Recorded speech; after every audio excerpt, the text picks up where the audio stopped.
today we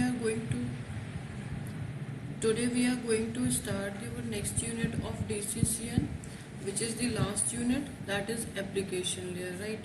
So let's first start with the first topic, that is WWW, which is called World Wide Web, right? What is WWW? The World Wide Web is an architectural framework for accessing linked documents spread out all over million of machines all over the internet, right? So what is WWW? It is the framework for accessing the pages which are spread all over the internet. Let's understand what is its architectural overview. From the user point of view, WWW is the collection of the web pages, right? Next, each pages may contain links for the other pages, right? How can we view these pages? A special program called browser. With the help of that, we can view these pages, right? Next, string of text that are linked to the other pages are called the hyperlinks. What are hyperlinks? These contains the link for the some other pages, right? These can be distinguished by either by the special color or by the underlining, or it may contain both, right? Let's understand its web model. What is its web model? Its web model is consist of the client machine, a browser in the client machine, server. So what is happening in this diagram is a client current displaying via browser. Some client click on this some page, right? Then through the browser, then a TCP connection was set up to the server.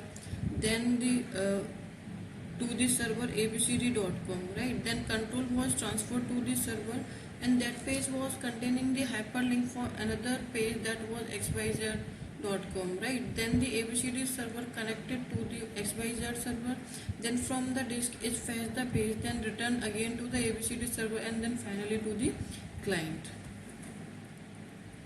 Let's understand what is happening at the client side, right? When an item is selected, the browser follows the hyperlink and fetches the pages. Whenever we click on some page, what the browser will follow the address of this page. All the pages in the web are named by the help of the URL, which is called Uniform Resource Locator. Let's understand what are the steps that occur while clicking on some page. The browser steps that occur at the client side are: the browser determines the URL, right? First step will be the browser will determine the URL. Then the browser asks the DNS for the IP address.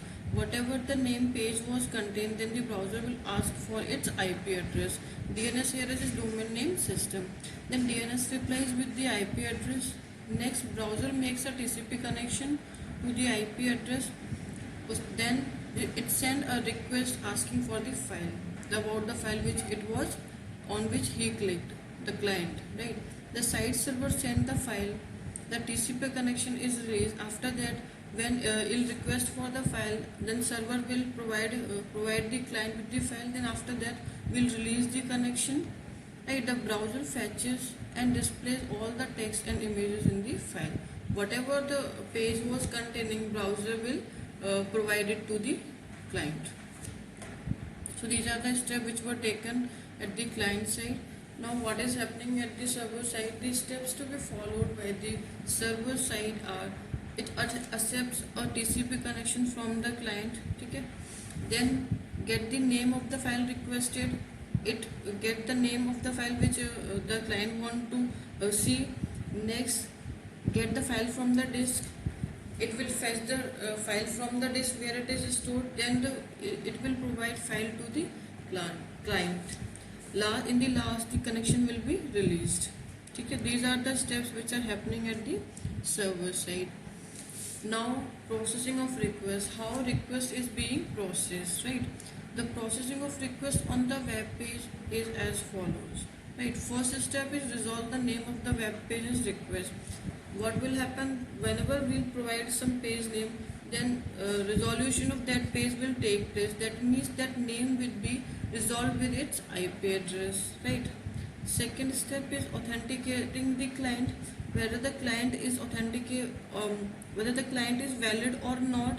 Some fraud client some fraud client is using, or the real user is using that machine, right?